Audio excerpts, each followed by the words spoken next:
مشاهدينا الكرام، أهلا بكم إلى برنامج يمين ويسار. يطيب لنا أن نستضيف للمرة الثانية في هذا البرنامج عميد مسجد باريس الأستاذ شمس الدين حفيظ للحديث عن زيارة بابا الفاتيكان إلى الجزائر، وعن العلاقات الجزائرية الفرنسية، وعن الكثير من القضايا الأخرى التي تهم المسلمين في العالم، في أوروبا والعالم. طبعا مشاهدينا الكرام، باسمكم جميعا نرحب بضيفنا اليوم الأستاذ شمس الدين حفيظ. شكرا جزيلا على l'invitation que vous me faites et c'est شرف كبير ليا باش نجي نتكلم معاك. Monsieur le recteur, l'Algérie vient d'accueillir le pape Léon XIV. Comment qualifiez-vous cette visite, monsieur le recteur? Pourquoi elle est historique d'après vous? Elle est historique parce que depuis l'Antiquité, l'Algérie n'a pas reçu de pape. L'Algérie existe et aujourd'hui, le pape vient. C'est une, historiquement, c'est une, je dirais, visite importante. Elle est historique, mais au-delà de l'histoire, elle est symbolique de la rencontre du chef de l'Église avec un pays musulman, un pays fier, je dirais, de son islamité, et en même temps fier de la position que l'Algérie a toujours eue sur tous les domaines, et notamment la question de la paix. Le pape insiste, depuis pratiquement les 40 jours de guerre qui sont menés en Iran, la paix.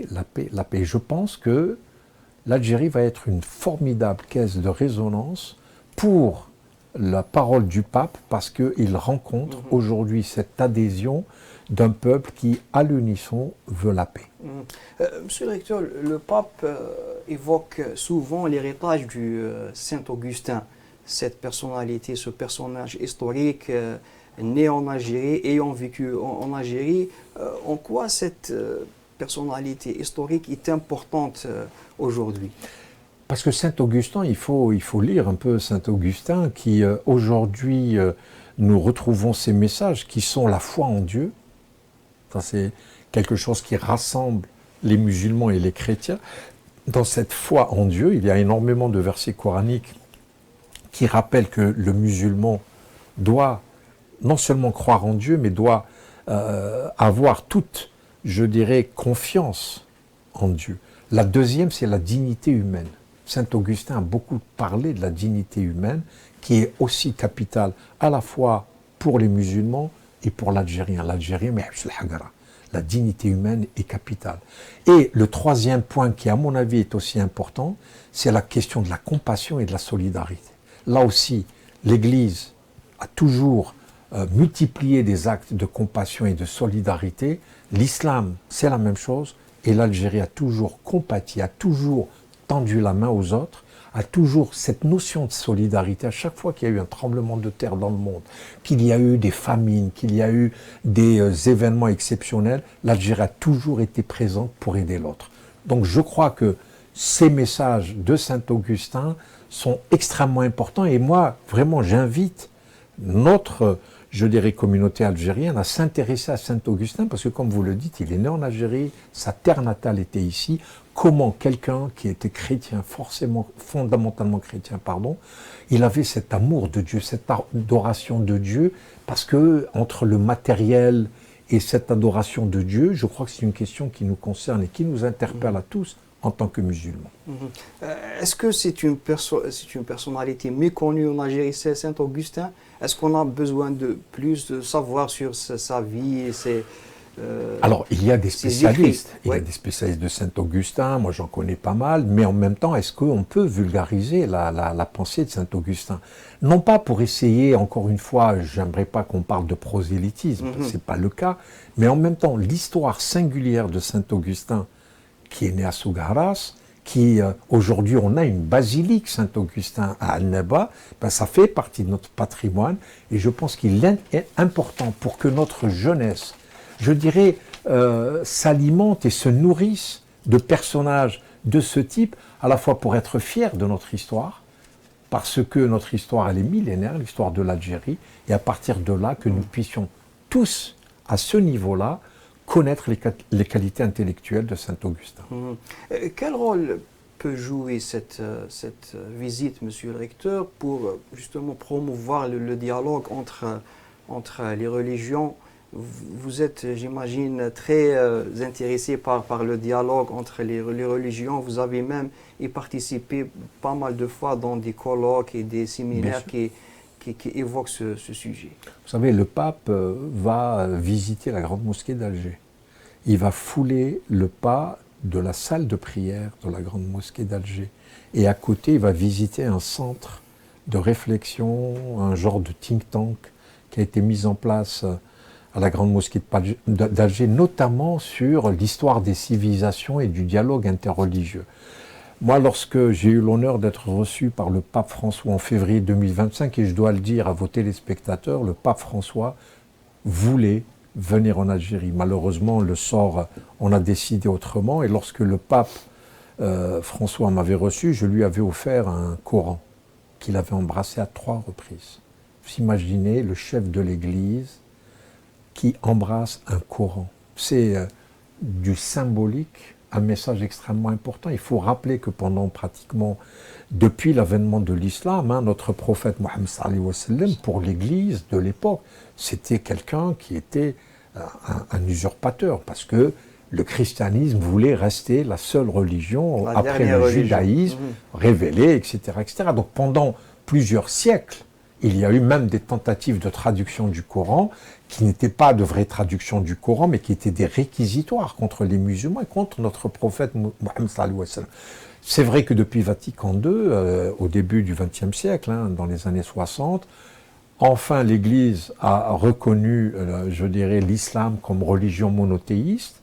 Mais moi, je me rappelle du traité de Narjan, où le prophète de l'islam, il a dit jusqu'à la fin des temps, il ne faut jamais avoir de mauvaises relations avec les chrétiens. Donc, toute cette histoire montre que aujourd'hui, l'islam et le christianisme sont des religions qui sont différentes sur certaines choses, mais qui ont un objectif commun, c'est d'aller vers son créateur. Et je crois que c'est ça le message le plus important. Nous, on en a besoin en tant qu'Algériens de nous ouvrir aux autres, d'accueillir les autres, parce que je vous rappelle quand même que souvent l'Algérie a été maltraitée au niveau notamment du respect des minorités religieuses. Aujourd'hui, on va remettre en cause et contrevenir aux détracteurs qui déclaraient que les autres religions étaient maltraitées en Algérie. Aujourd'hui, rénover une grande église, recevoir le pape, rénover, entretenir les cimetières, c'est important. Et je crois que c'est le message que nous devons passer sur, je dirais, notre diversité, sans renier notre culture, notre religion, mais d'accueillir les autres, surtout quand ils viennent en disant salam. Là aussi, il y a un verset coranique qui est très important. Wahed ki yadar ma'ak wa yaqul lak salam, ou la même ya'ayit alik ou yizga alik ou salam. Monsieur le recteur, cette visite coïncide avec ce qui se passe actuellement au Moyen-Orient. Il y a la guerre, il y a même la montée de ce discours religieux qui prend la guerre. Et certains responsables en Occident parlent même de croisade. Est-ce que cette visite peut apaiser les tensions, peut calmer les esprits J'espère en tout cas. Le fait que le pape vienne en Algérie, notre espoir à tous, c'est qu'enfin, je dirais, le bruit des armes s'arrête pour parler de paix, pour parler de négociation, de discussion, de trouver des solutions. Tout à l'heure, je vous disais que ce n'est pas la force qui doit dominer les relations internationales. C'est la négociation, c'est d'essayer de trouver un équilibre dans les rapports des uns et des autres. Et on a vu la diplomatie algérienne monter au créneau lorsqu'il s'agissait de la reconnaissance de la Palestine, ce qui s'est passé à Gaza, le génocide de Gaza. Aujourd'hui, il faut que ça s'arrête. Ce n'est pas uniquement la force qui doit aujourd'hui mener, je dirais, le monde. Bien au contraire, nous avons très difficilement mis en place des accords, des conventions internationales pour, même le plus faible a le droit de parler, a le droit de s'exprimer. Et à ce titre-là, je crois qu'il est important aujourd'hui qu'on revienne à la négociation, qu'on revienne au multilatéralisme pour pouvoir décider d'un avenir commun. Je crois qu'aujourd'hui, vraiment, ce ne sont ni les armes, ce ne sont ni la violence qui vont protéger, je dirais, les relations internationales. C'est la paix, la paix, la paix. Et le fait que le pape vienne avec ce mot à la bouche, parce que dans Salam alaikum, il y a aussi le mot paix. Bien sûr. Donc, il est pétri de paix, nous devons lui répondre de la même manière et en même temps essayer de faire résonner dans le concert des nations que l'Algérie est inscrite dans cette dynamique de la paix en permanence. Mais est-ce que ça vous inquiète, monsieur le recteur, que certains responsables politiques en Occident parlent de croisade, parlent du projet de Grand Israël quand ils évoquent les guerres actuellement au Moyen-Orient? Est-ce que ce discours est dangereux selon vous? Vous savez, les religions peuvent toujours être instrumentalisées. Et quand elles sont instrumentalisées, c'est extrêmement grave parce qu'on appelle à l'irrationnel. Lorsqu'on veut massacrer des musulmans parce qu'ils sont musulmans, c'est extrêmement grave et il faut attirer l'attention de notre humanité. Et c'est vraiment capital pour nous aujourd'hui, tous les responsables confondus, il faut aujourd'hui dénoncer cette course à la violence. Lorsque vous parlez de certains hommes responsables qui appellent à tuer, c'est inimaginable et il faut aujourd'hui qu'on mette un terme à de tels propos.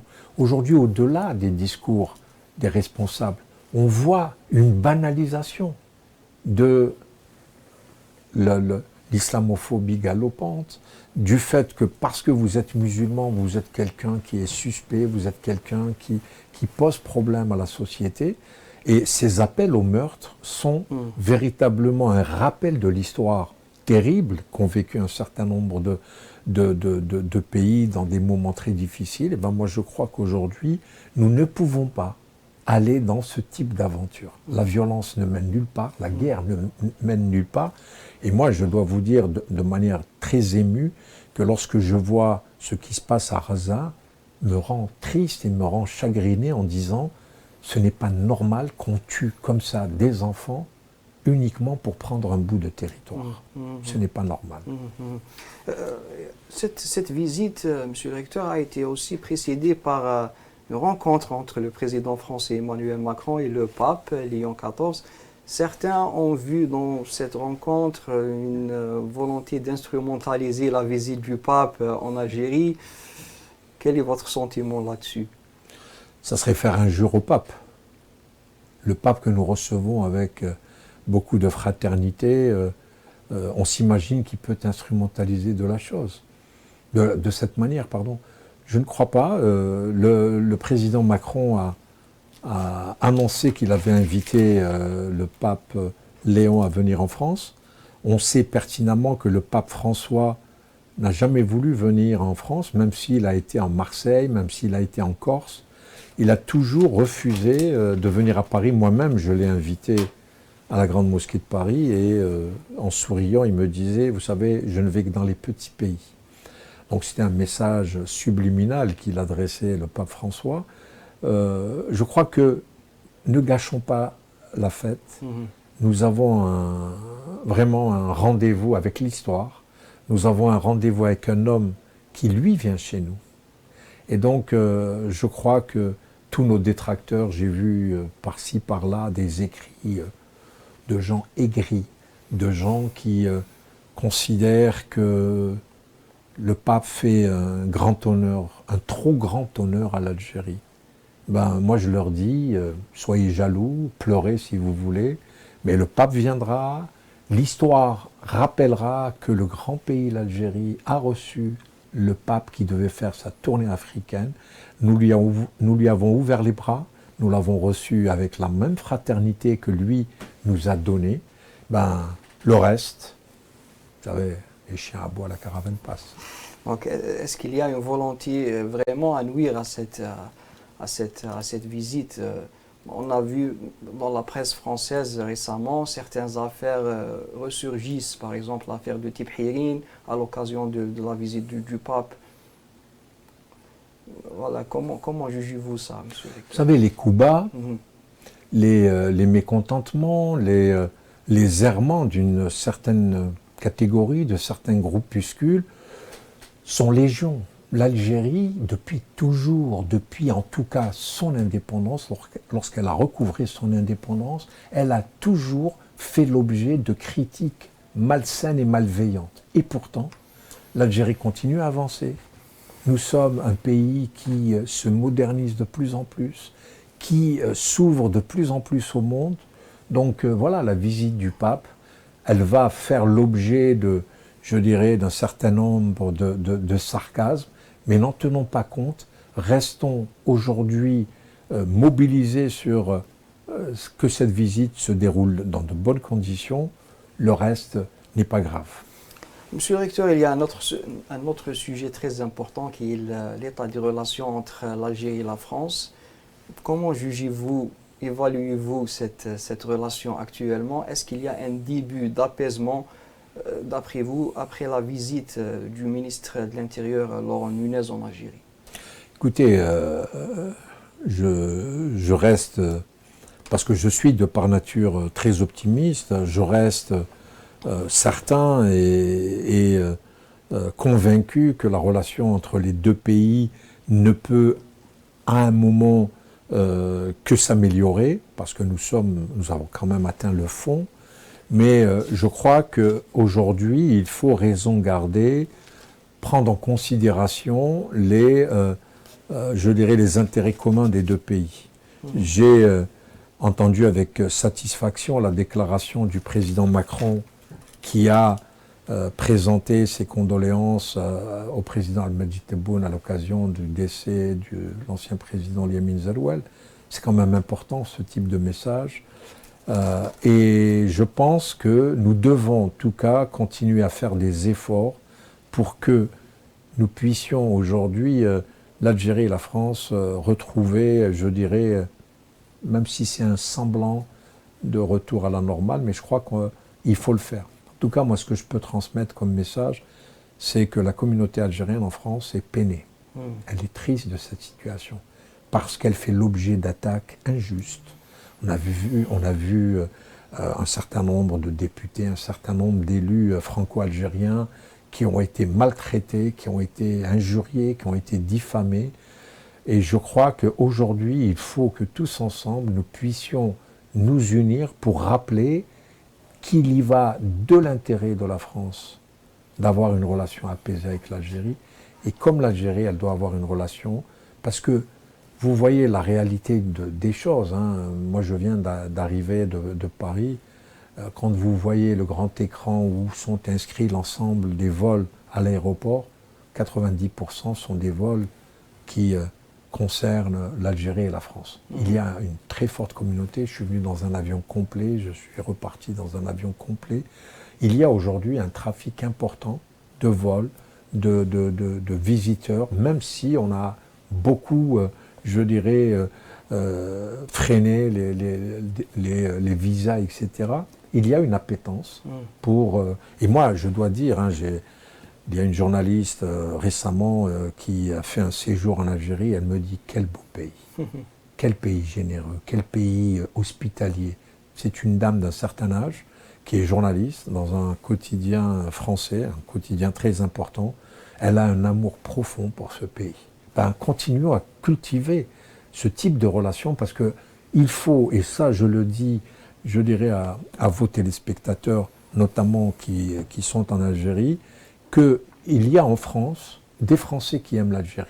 Il ne faut pas généraliser, il ne faut pas essentialiser. Il y a à l'intérieur de l'État français des personnes, à titre individuel, qui veulent avoir une relation apaisée avec l'Algérie.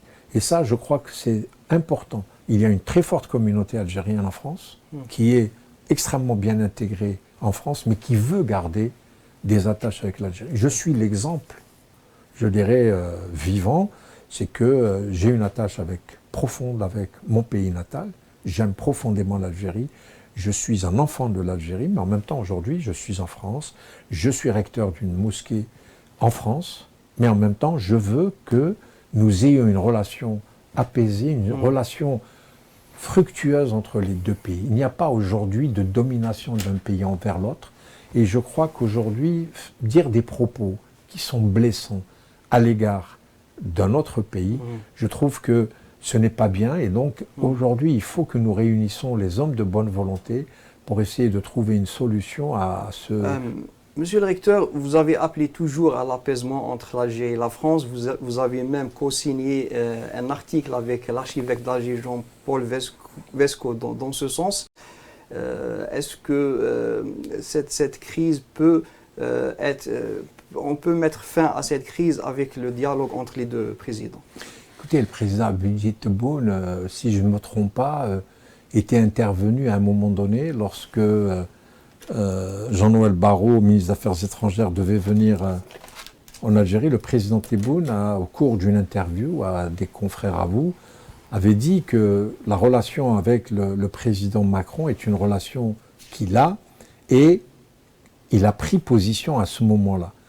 Je pense que le président Tebboune a tout fait pour que cette relation s'apaise. De l'autre côté, le président Macron a fait plusieurs déclarations dans ce sens. Donc aujourd'hui, je crois qu'il est important pour que les deux chefs d'État puissent persévérer dans ce type de relation. Ils ont une relation privilégiée.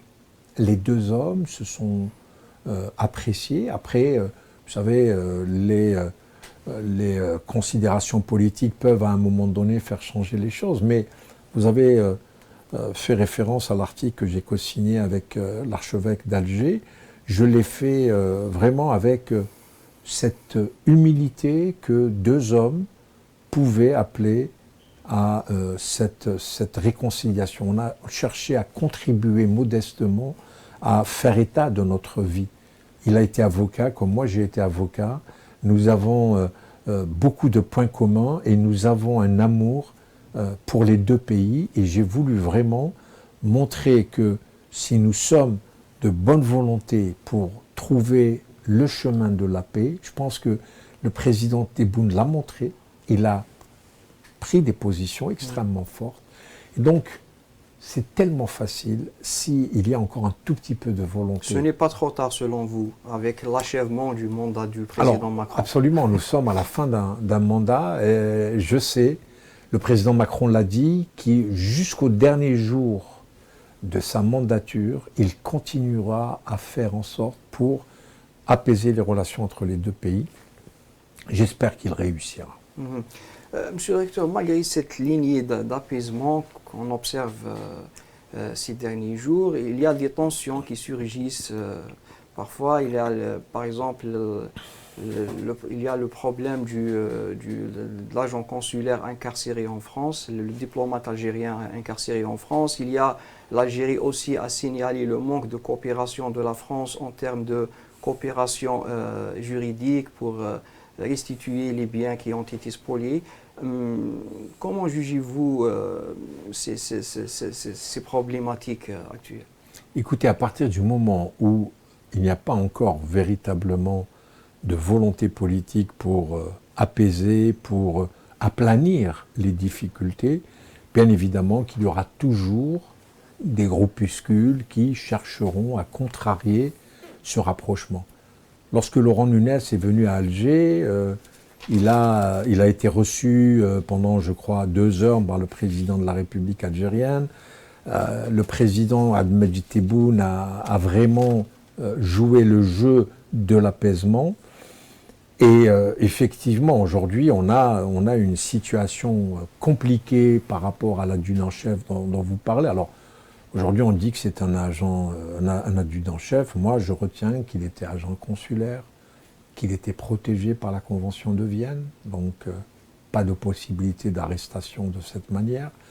Là, c'est l'homme de droit qui parle. Ben oui, je tiens à rappeler quelques principes élémentaires du droit qui fait partie de ce dispositif international qui permet à des États de se parler, de pouvoir, je dirais, réguler leurs relations quand on arrête un diplomate dans la rue, on l'interpelle, on l'incarcère. Pendant des mois et des mois, il a été vraiment maintenu dans des situations assez compliquées. Je crois que ça cause un grand tort aux relations entre les deux pays, c'est évident. l'Algérie a toujours cherché l'apaisement, à envoyer des signes, je dirais, de normalité des rapports entre les deux pays. Mais malheureusement, il y a des propos qui vexent, il y a des propos qui sont peut-être trop excessifs. Et à ce titre-là, je crois qu'il est nécessaire de continuer à travailler. Et ce qui est intéressant dans la démarche de Laurent Nunez, qui, je rappelle, n'est pas un homme politique. Laurent Nunez ne fait partie d'aucun parti politique.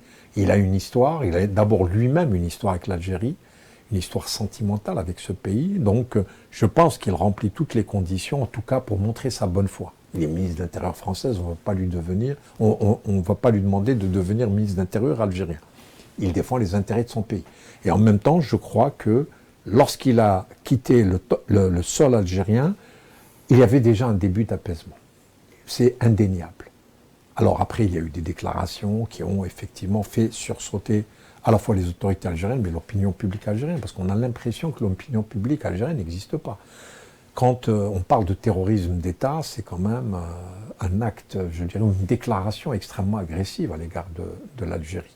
Donc on peut comprendre que l'Algérie se pose des questions sur la bonne foi ou la mauvaise foi de leurs interlocuteurs. Mais en même temps, moi je ne suis pas là pour compter les points de celui qui a raison et celui qui a tort. Moi je pense que mon rôle est effectivement de rappeler que on se fait du tort les uns les autres et que nous devons avoir une relation apaisée. La Grande Mosquée de Paris a toujours eu cette relation qui a constitué à la Mosquée de Paris cette caractéristique d'être une passerelle vertueuse entre les deux pays. Et c'est ça qui est important et je ferai en sorte à chaque fois que cela est possible d'essayer de rapprocher les deux pays, les deux peuples et les deux nations. Monsieur le recteur, vous qui connaissez très bien la justice française, pourquoi selon vous elle coopère assez avec l'Algérie, elle ne coopère pas assez avec l'Algérie en matière de voilà, la restitution des biens ou bien de l'argent. Des biens mal acquis. Voilà. J'ai entendu dire de la bouche de M. le Président de la République algérienne qu'il y aurait eu une 60aine de demandes qui n'ont pas fait l'objet de réponses de la part des autorités judiciaires françaises. Et pourtant, moi je sais qu'il y a des magistrats de liaison. Vous savez, les magistrats de liaison ont une particularité. Il y en a un ici à l'ambassade de France en Algérie, il y en a un à l'ambassade d'Algérie à Paris. Ces magistrats de liaison ont été mis en place et le président Abdelmadjid Tebboune a demandé le renforcement de ces magistrats pour qu'effectivement ce genre d'entraide judiciaire, parce que les deux magistrats de liaison, c'est ça leur rôle, c'est de faciliter l'entraide judiciaire. Donc il est vraiment anormal qu'aujourd'hui, et puis on prend d'autres exemples, la Suisse, un certain nombre de pays européens qui ont, eux, collaboré de manière très active avec les autorités judiciaires algériennes. Et je crois qu'aujourd'hui, il faut absolument qu'on lève ce type d'anomalie. Il n'est pas normal que les autorités judiciaires algériennes fassent 60 demandes auxquelles les autorités judiciaires françaises ne répondent pas du tout. Soit il y a des aspects techniques que je ne connais pas. Hein, vous avez rappelé que j'étais avocat, donc je fais très attention, parce qu'il y a des procédures, il y a des formats, en plus les magistrats, les avocats sont extrêmement, je dirais, scrupuleux sur la forme, sur les procédures. Est-ce qu'il y a des vices de procédure? Est-ce que c'est ça que je voudrais comprendre? Mais en tout état de cause, aujourd'hui, la France et l'Algérie doivent continuer cette entraide judiciaire. Ce n'est pas possible.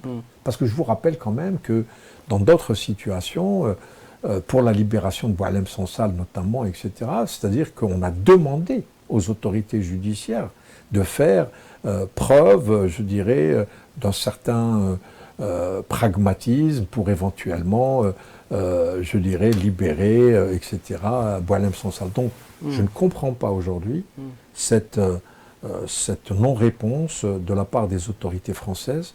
Mais en même temps, je pense que si nous arrivons à aplanir un certain nombre de difficultés, je pense qu'à un moment donné, les choses vont se normaliser. Et je crois qu'il est important aujourd'hui de dire qu'il n'est pas normal que les deux pays, encore et encore, continuent à, je dirais, des querelles de ce type ne sont pas importantes. Est-ce que la justice française est totalement indépendante dans ce genre des affaires, monsieur le recteur? Alors je l'espère, hein. J'espère. Je vois que la justice française ne ménage pas ses efforts, même lorsqu'un ancien président de la République est poursuivi en justice. Je pense, parce que je rappelle que la France reste la patrie des droits de l'homme, et que j'espère qu'un agent consulaire, on puisse respecter ses droits les plus élémentaires, et j'espère que la justice, même quand il s'agit de l'Algérie, reste une justice souveraine, une justice indépendante. Le ministre de la Justice, encore récemment, Gérald Darmanin, rappelait l'indépendance des magistrats et l'indépendance de la justice. Donc dont acte, et espérons que lorsqu'il s'agit des affaires avec l'Algérie, cette justice, elle reste indépendante. Monsieur le recteur, il y a une autre affaire. Est-ce que le retour des deux ambassadeurs, selon vous, est proche? Nous avons entendu quelques échos dans la presse française comme quoi il y avait c'est-à-dire un retour proche des deux ambassadeurs. Est-ce que c'est vrai? Alors, moi, ce que je sais, c'est que le président Ahmed Tebboune a rappelé l'ambassadeur d'Algérie en France. À l'époque, c'était M. Saïd Moussi. Mais je n'ai jamais entendu dire que le président Macron avait rappelé son ambassadeur Stéphane Romaté. Et le président de la République, Ahmed Tebboune, il n'y a pas très longtemps, si je ne me trompe pas, il a dit que M. Stéphane Romaté était le bienvenu en Algérie. Donc, Stéphane Romaté, en principe, il est ici, en Algérie. Alors, est-ce qu'il faut encore qu'il soit rappelé ou pas? Je n'en sais rien, mais en tout cas, il n'y a qu'un ambassadeur, c'est celui d'Algérie qui a été rappelé par le président Abdelaziz Tebboune. Alors, si Stéphane Romaté a été rappelé en catimini par le chef de l'État français, ce que je ne pense pas, ben, bienvenue à Stéphane Romaté et qu'il revienne très vite pour reprendre ses activités. Stéphane Romaté n'est pas persona non grata. Non, enfin d'après moi, je vous dis ce que j'ai entendu. Alors, je le dis sous toute réserve, mais je crois que le président de la République lui a dit bienvenue. Et il y a, de mon point de vue, moi je l'ai vu à la mosquée de Paris, il est venu à l'occasion de l'iftar que nous avons fait pour les ambassadeurs musulmans. Pour moi, il est ambassadeur de France en Algérie. Donc, est-ce qu'il a été rappelé? Est-ce qu'on lui dit il ne faut pas retourner? Je ne crois pas. Mais ce qui est important aujourd'hui, c'est que nous ayons peut-être à un moment donné un ambassadeur d'Algérie en France. C'est ce que nous appelons de nos voeux. M. Moussi étant aujourd'hui ambassadeur dans un autre pays, est-ce que le président de la République algérienne va décider de la nomination d'un ambassadeur? Ça, ce sont ses prérogatives. Moi, je ne vais pas me mêler de cela. Je serais content qu'il y ait un ambassadeur d'Algérie. Cela veut dire qu'il va y avoir une normalisation de nos rapports. C'est ça le message. Mais je pense que Stéphane Romaté devrait être déjà à Alger. On a entendu qu'il n'est pas le bienvenu après sa participation dans le fameux documentaire sur France 2, d'ailleurs dont vous avez aussi participé. Est-ce que vous regrettez cette participation, monsieur le recteur? Oui, je l'ai regretté et merci de me donner l'occasion d'en parler parce que j'ai fait un courrier officiellement pour demander à ce qu'on supprime mon passage. Vous savez, les journalistes de complément d'enquête, lorsqu'ils sont venus me voir, sont venus me dire, juste après le départ de Bruno Retailleau du ministère de l'Intérieur, ils sont venus me dire que à ce jour, il y avait un déséquilibre des déclarations, il y avait beaucoup plus de déclarations françaises extrêmement hostiles à l'égard de l'Algérie et du président de la République et qui voulaient rééquilibrer les choses. Et ils m'ont demandé de prendre la parole, ils ont demandé à Benjamin Stora de le faire, et donc j'ai échangé longuement avec Benjamin Stora au téléphone sur notre participation à cette avant la émission. diffusion. Bien sûr, avant même qu'on nous interviewe. Benjamin Stora a été interviewé longuement dans un endroit symbolique, il a longuement parlé. Moi, j'ai reçu ces journalistes pendant de nombreuses heures à la mosquée de Paris et très sincèrement, j'ai vraiment voulu leur faciliter les choses. C'est-à-dire que je me suis dit que c'est l'occasion, à travers une chaîne publique comme France Télévisions de remettre un peu les choses, je dirais, dans leur réalité, etc. etc. Et j'ai parlé à la fois de mon attachement pour le président Abdelmadjid Tebboune, pour qui j'ai un profond respect, pour qui je suis redevable, moi, parce qu'il a toujours eu une vision du rôle de la mosquée de Paris, qui n'est pas d'agent d'influence, comme on l'imagine, etc. C'est tellement bas et c'est tellement insultant à l'égard d'une institution religieuse de considérer qu'elle est agent d'influence de qui que ce soit. Mais la mosquée de Paris est une institution religieuse extrêmement importante qui n'est pas là pour être instrumentalisée pour des jeux d'influence. Et donc, moi j'ai joué le jeu complètement. Et à un moment donné, s'est posé la question de savoir qui allait occuper le fameux fauteuil rouge qui conclut, je dirais, cette émission de complément d'enquête. Et on m'a sollicité, j'ai refusé. Et Ségolène Royal également a été sollicitée, elle a refusé parce qu'elle considérait qu'il y avait un certain nombre de propos qui étaient vraiment désobligeants jusqu'à injurier le président de la République algérienne. Et c'est à ce moment-là que moi, avant la diffusion donc, de ce documentaire, j'ai écrit officiellement au rédacteur en chef, à la présidente de France Télévisions, pour leur demander instamment de supprimer mon passage. Je ne savais pas quel passage ils allaient prendre. Vous êtes journaliste, vous savez comment ça se passe. Vous m'interviewez pendant 2 heures et puis après vous prenez 5 minutes, 10 minutes. C'est le jeu, je l'accepte. Mais j'ai été profondément vexé, touché parce que le but de cette émission était véritablement c'est ce qu'on m'avait dit, de rééquilibrer, alors pas de faire une propagande pour l'Algérie ou de dire, c'est pas le rôle d'une émission de ce type, je ne suis pas naïf, mais au moins rééquilibrer les choses. Entendre quelqu'un qui vient injurier le président de la République, c'est scandaleux.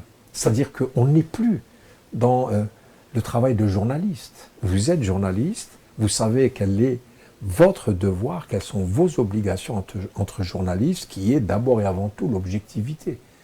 Vous devez recouper vos informations, vous devez donner à vos lecteurs ou à vos téléspectateurs une information objectivement vérifiable.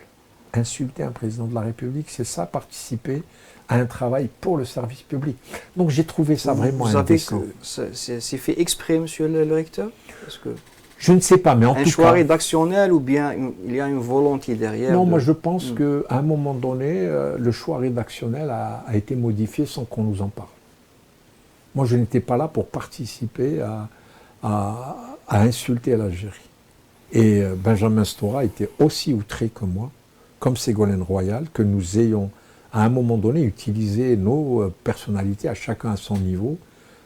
Benjamin Stora est un historien reconnu, il fait partie d'une commission sur la mémoire entre les deux pays, il a joué un rôle très important, il a été reçu ici par le président de la République algérienne, et je rappelle que M. Abdelmadjid Tebboune a placé toute sa confiance dans un historien comme Benjamin Stora.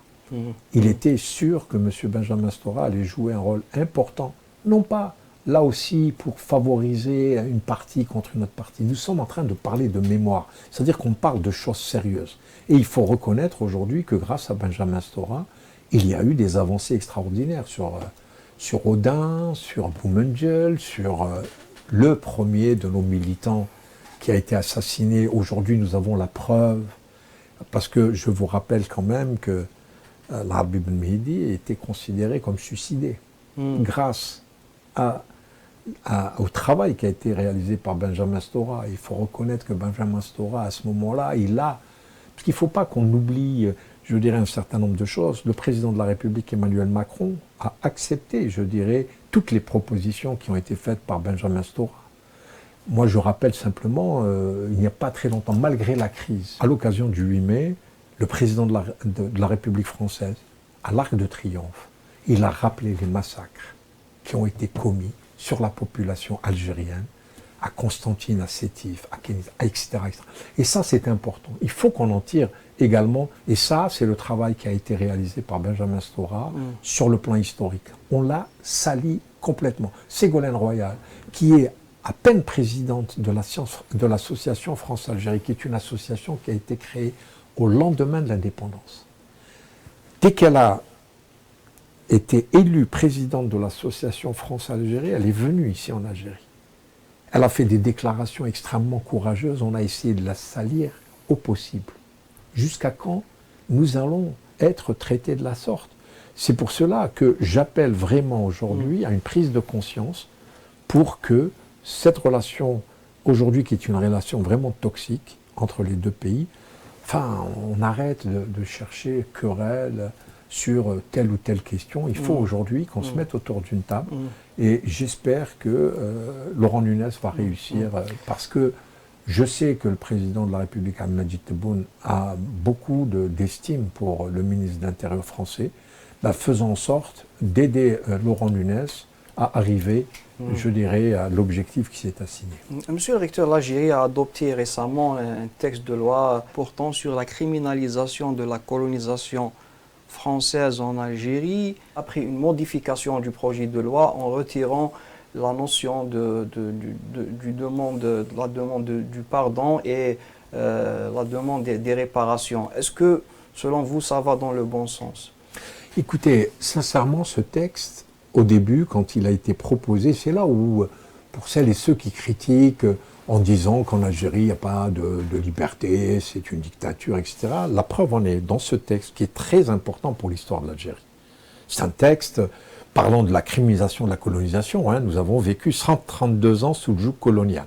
Aujourd'hui, qu'il y ait un texte qui a été discuté à l'Assemblée nationale, qui a fait l'objet d'un certain nombre de résolutions de l'Assemblée nationale, et que le Conseil de la Nation modifie un certain nombre de choses, montre bien que les deux chambres fonctionnent extrêmement bien, et qu'il y a une véritable démocratie qui a permis à un texte de sortir. Alors moi, je ne vais pas le remettre en cause, parce que les deux, Assemblée nationale et Conseil de la Nation, sont quand même des émanations du peuple algérien. Je pense qu'il n'y a pas eu du tout de recours devant le Conseil constitutionnel. À mon avis, c'est un texte qui est là, qui existe. Pardon, réparation, vous savez, jamais les Algériens n'ont demandé de réparation. Jamais. On a demandé simplement à ce qu'on reconnaisse les crimes qui ont été commis contre le peuple algérien et contre la terre d'Algérie. Donc il y a eu un début. On rappelle quand Nicolas Sarkozy était venu en 2007, avait parlé donc je dirais de ces crimes, etc. Donc il y a eu un long processus du côté des autorités françaises qui, au fur et à mesure, je rappelle quand même que la question de l'Algérie, c'était les événements. Puis par la suite, c'est devenu une guerre. Et puis après, on a accepté le fait que ce soit une guerre coloniale qui s'est déroulée en Algérie.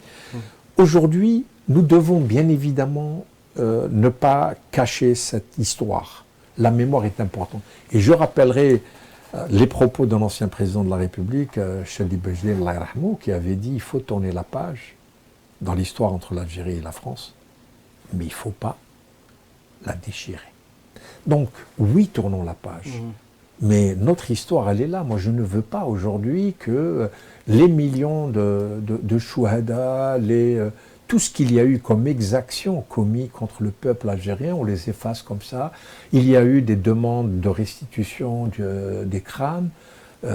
Ça a été fait. Continuons, je dirais, mais dans le calme, dans le respect de cette histoire, de cette mémoire, parce qu'il y a eu tellement de douleurs du côté du peuple algérien qu'il faut aujourd'hui en tenir compte. Réparation, vous savez, moi, ma pauvre mère, la rahma, quand au lendemain de l'indépendance, on a pris mon père et ma mère, moi j'étais tout petit à ce moment-là, on a été visiter un café en plein rue Larbi Ben Midi. Ils ont dit à mes parents, voilà, en réparation de la mort de votre fils qui est mort à 20 ans pour l'Algérie, tenez, on vous donne un café. Mes parents étaient interloqués.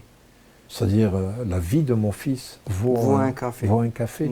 Et je crois que tout le peuple algérien, il est mu par, je dirais, cette idée généreuse. Vous savez, ma mère n'a jamais pleuré la mort de mon frère. Parce qu'elle a dit, si je pleure, moi, en tant que maman, ça veut dire que je remets en cause la mission qui a été assignée à mon fils. Et je crois qu'aujourd'hui, on n'a pas besoin de réparation. On a besoin simplement de reconnaissance. Et c'est ça le plus important. Monsieur le recteur, l'actualité française a été marquée ces dernières semaines par la tenue des élections municipales avec une montée significative des maires issus de l'immigration. Comment avez-vous vécu ces élections? Moi, je les ai vécues avec beaucoup de satisfaction, et je l'ai dit à plusieurs reprises dans les billets hebdomadaires que je publie. J'ai dit que la France reconnaît sa diversité. Parce qu'aujourd'hui, la France, elle a plusieurs visages. On ne peut plus se contenter de la Marianne blonde aux yeux bleus. Aujourd'hui, il y a des élus, et ces élus se sont engagés dans la politique par amour pour leur pays. Et que le fait qu'ils soient élus montre que, à la fois leur message, leur réalité. Comme vous dites, c'est des élus qui sont plutôt de cette minorité africaine, maghrébine, etc. Et bien tant mieux. Tant mieux. Et moi, j'interpelle la France pour lui dire il faut reconnaître notre diversité. C'est ça la force de la France. Et j'ai été extrêmement choqué lorsque des élus, notamment celui de la Seine-Saint-Denis, Monsieur Bagayoko, qui, on le traite pratiquement comme un primate, c'est extrêmement grave. C'est une honte à la fois pour notre histoire de la République française. Je rappelle, patrie des droits de l'homme, qu'un homme, parce qu'il a été élu à une très grande majorité, se trouve stigmatisé de la sorte. C'est un scandale. Il y a eu d'autres, je dirais, incidents concernant des élus de la diversité.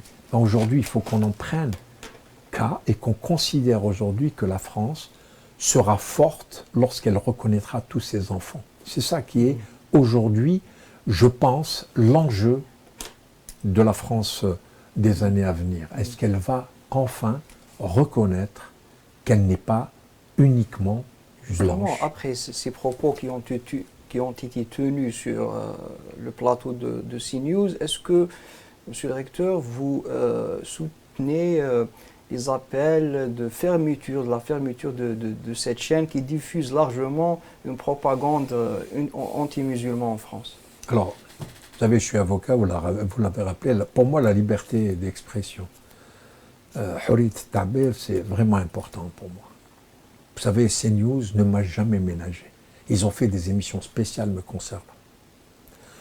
Mais en même temps, c'est le jeu de la démocratie. Il y a, aujourd'hui, dans toute liberté, il y a, je dirais, des limites à cette liberté. La loi de 1881 le rappelle. Moi, j'ai saisi à plusieurs fois l'Arcom, pour rien, mais enfin, je les ai saisis. Parce que moi, je considère que je dois jouer le jeu des institutions. Et il arrivera un jour où je saisirai les tribunaux, si c'est nécessaire.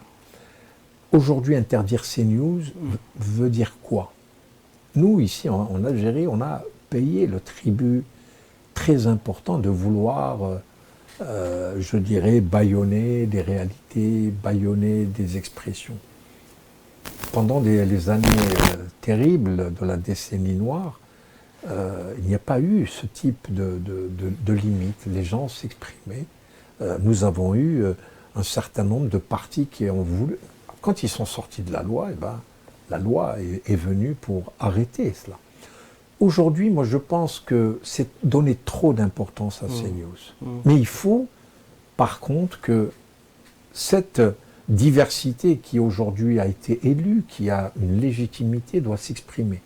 Il faut écrire, il faut aujourd'hui participer à la vie publique. Et nous avons des chances aujourd'hui extraordinaires à travers les réseaux sociaux. Vous savez, aujourd'hui, CNews, moi j'ai une petite chaîne de télévision à la Grande Mosquée de Paris où nous arrivons, dans certains cas, à 2 millions de vues. Nous sommes une petite chaîne YouTube.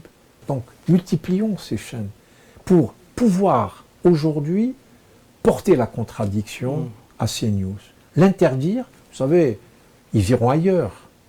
Ils s'exprimeront d'une autre manière. Moi, je préfère que CNews soit en face de moi, que je puisse lui répondre. Parce que c'est ça aussi le jeu de la démocratie. Ils ne vous invitent pas, monsieur le recteur? Ils ne m'ont jamais invité. Je n'irai pas aujourd'hui parce qu'ils m'ont tellement diffamé, ils m'ont tellement sali que je n'irai pas chez eux. La seule fois où j'ai été, pour être, je dirais, le plus précis, c'est lorsque Jean-Pierre Elkabbach, grand journaliste qui est décédé depuis, m'avait invité, parce qu'il considérait qu'il était important que sur la chaîne CNews, il y ait des personnalités de mon profil qui aillent sur cette chaîne. Jean-Pierre Elkabbach est décédé. Jean-Pierre Elkabbach adorait l'Algérie, aimait l'Algérie. Il a fait, dans son dernier livre, énormément de rappels de ce qu'est l'Algérie, la profondeur de l'Algérie. Lui, il a essayé.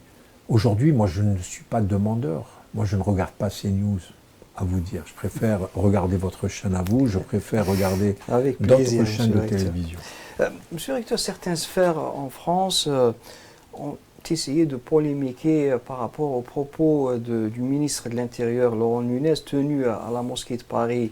Est-ce qu'il y a la matière à polémiquer là-dessus?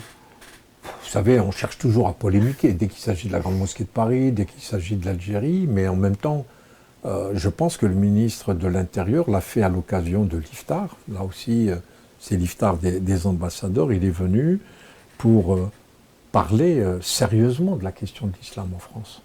Et aujourd'hui, ce n'est pas une atteinte à la laïcité lorsque le président de la République, Emmanuel Macron... Qu'est-ce qu'il a dit précisément, monsieur le recteur? Il a dit que, mon cher Shams, je peux t'assurer que le président de la République, Emmanuel Macron, essaie de donner une certaine visibilité à l'islam. Quel est le crime de lèse-majesté qu'on a pu commettre? Parce que là, il y a une ambiance particulière qui concerne les musulmans. Les musulmans sont en permanence pointés du doigt, ils sont l'objet de soupçons en permanence.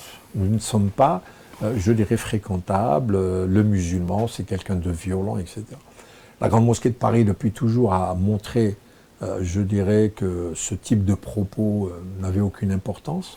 Et le président Macron est venu à la Grande Mosquée de Paris. Il a montré son attachement en tant que président de la République, garant de la laïcité, parce qu'encore une fois, la laïcité en France n'est pas la négation des religions. Ce qui est essentiel, c'est que l'État ne reconnaît aucun culte et ne subventionne aucun culte. Mais il ne dit pas que on ne peut pas venir visiter un lieu de culte. Le président de la République, il a été à la synagogue de la Victoire, il a été à Notre-Dame, au moment de la réouverture de Notre-Dame, il est venu à la Grande Mosquée de Paris. Pourquoi on ne réagit pas lorsqu'il rentre dans Notre-Dame, mais il réagit quand il vient à la Mosquée de Paris? Le ministre de l'Intérieur, avant de venir à la Grande Mosquée de Paris, lui, il est responsable des cultes. Donc, il est normal qu'il reçoive des rabbins, il est normal qu'il reçoive des musulmans, il est normal qu'il reçoive des catholiques. Donc cette relation est une relation naturelle. Moi, c'est la 4e année que j'organise cet iftar des ambassadeurs. Les ambassadeurs sont contents. Là, à chaque fois, il y a une trentaine d'ambassadeurs. Et c'est ce que j'avais dit à Bruno Retailleau lorsqu'il m'avait traité d'ambassadeur d'Algérie.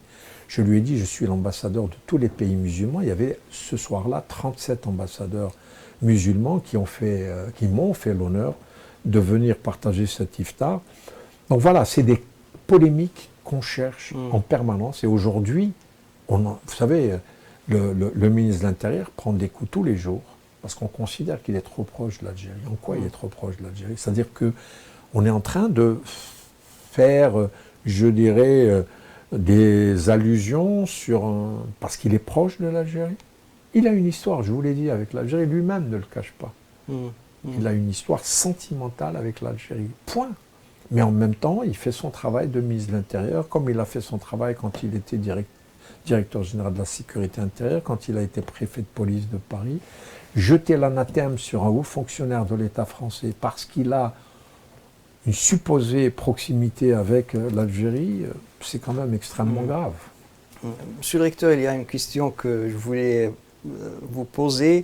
Vous, en tant que citoyen parisien, est-ce que vous vous réjouissez de la victoire du candidat socialiste à la mairie de Paris? Alors, face à la candidate de la droite. Écoutez, moi je connais bien Emmanuel Grégoire, donc c'est un ami, c'est quelqu'un que j'apprécie beaucoup, que je connaissais en tant que maire adjoint. et puis après comme député, en tout cas, il a une relation extrêmement, je dirais, naturelle avec les musulmans. Hmm. Et à ce titre-là, je considère que pour le culte musulman parisien, c'est une bonne chose. C'est une belle victoire pour lui. Et Anne Hidalgo, avant lui, a toujours été respectueuse également du culte musulman. Elle est venue à plusieurs reprises à la mosquée, même quand elle s'est présentée comme candidate à la présidence de la République, elle est venue à la Grande Mosquée de Paris, et même, je vais vous faire un aveu, lorsqu'elle s'était présentée, elle avait présenté sa candidature pour être présidente du Haut Conseil des réfugiés, donc à l'ONU, elle est venue m'en parler, parce qu'elle estimait que le culte musulman à Paris avait sa place, et notamment la Grande Mosquée de Paris. Elle est venue à plusieurs reprises, et je pense que Emmanuel Grégoire, il va dans le même sens. Donc, alors, je ne tiens pas compte du fait qu'il soit de gauche contre la droite, mais en même temps, voilà, il a montré une grande sympathie pour les musulmans parisiens, donc je le lui rends bien à ce titre. Monsieur le recteur, on termine par cette question. Vous avez vécu récemment une expérience douloureuse, le décès de votre fils. Comment vous avez surmonté ce drame? Allah yarhamou, Rabbi yasabbakum, Inch'Allah. Allah yassalmak, merci beaucoup. Vous savez, au moment d'une tragédie pareille, d'abord, c'est quelque chose que je n'aimerais pour personne, pour mon pire ennemi, parce que perdre un enfant, c'est quelque chose qui est extrêmement violent, extrêmement dur comme souffrance. Mais vous savez, à ce moment-là, lorsque mon fils partait, je me suis dit heureusement que je suis musulman. Et l'iman hada fi qalbi m'a vraiment permis, d'abord on était en plein ramadan. Mon fils était vraiment un ange, il est mort à 41 ans. C'était pendant le ramadan, et nous savons tous, en tant que musulmans, on nous le dit, on nous le répète, que les portes de l'enfer se ferment et que c'est uniquement les portes du paradis qui s'ouvrent. Alors oui, bien évidemment, il y a beaucoup de douleur et de souffrance de la part d'un papa. Sa mère, c'est encore plus important comme douleur. Mais en même temps, moi, j'étais très, très content d'être musulman. Parce que quand vous êtes musulman, d'abord, vous vous remettez à Dieu. C'est Dieu qui a décidé, c'est Dieu qui nous a donné la vie. Il la reprend au moment qu'il l'entend lui. C'est lui, le jugement du Très-Haut. C'est lui qui va décider. Je pense qu'il l'a choisi à ce moment-là. Et je m'en remets à Dieu en lui disant, voilà, mais je pense que alors, j'ai eu beaucoup de chance, je dois vous le dire, en tant que recteur de la Grande Mosquée de Paris, parce qu'il y a eu une vraie solidarité de tout le monde, de gens que je ne connaissais pas, de gens qui me détestaient, de gens qui ne m'aimaient pas, qui sont venus me voir pour me présenter des condoléances. Mais surtout, ce qui m'a le plus touché, c'est qu'il y a beaucoup de parents qui vivent cette expérience. Et je raconterai simplement, il y a une dame qui m'a écrit, son fils de 22 ans, qui était étudiant à la Sorbonne, qui s'appelle Loïc, et qui tous les jours venait à la mosquée de Paris. Il était fasciné par cet endroit. Et elle m'a envoyé 2 photos de son garçon qui est mort à 22 ans au mois de décembre dernier. Je me suis dit, mon fils a 41 ans, je suis musulman, il est mort pendant le ramadan, et on dit que ses parents sont automatiquement invités lorsqu'ils le rejoindront à aller au paradis. Donc vous imaginez la joie que je peux avoir en disant que grâce à mon fils, je rentrerai au paradis. C'est important, et quand je vois cette femme qui m'écrit parce qu'elle veut partager sa douleur avec moi, son fils a 22 ans, il s'appelle Loïc, et il fréquentait la Grande Mosquée de Paris. Et j'ai vu beaucoup de jeunes mourir. Vous savez, là-bas, nous avons des carrés musulmans. Sa maman a décidé de l'enterrer dans un cimetière où il y a des carrés. Et puis, Ça fait à peine un mois que mon fils est décédé. Le nombre d'enterrements qu'il y a devant la place de mon fils, et quand je regarde les dates, 96, 2000, 97, des jeunes qui meurent, je me dis, alhamdoulilah, mon fils est mort à la maison, un jour de Ramadan, dans les bras de sa mère. Donc voilà, c'est le fitra, c'est vraiment, je dirais, cette pureté. Et donc, encore une fois, voilà, l'islam, mon islamité me permet de surmonter cette épreuve, et je tiens à vous remercier de me poser cette question, même si elle est très pudique. Ça me permet également de parler de mon fils Akram, qui est pour moi le généreux. Voilà, merci beaucoup. ربي يرحمه وربي الله يسلمك. يصبركم الله مسيو يسلمك. الدكتور، Merci يعطيك beaucoup. الصحة. شكرا جزيلا Merci. على حضورك شكراً. معنا اليوم. مشاهدينا الكرام، نشكر باسمكم جميعا عميد مسجد باريس الأستاذ شمس الدين حفيظ على حضوره معنا اليوم في يمين ويسار. نعدكم ببرنامج آخر الأسبوع المقبل، فانتظرونا. إلى اللقاء.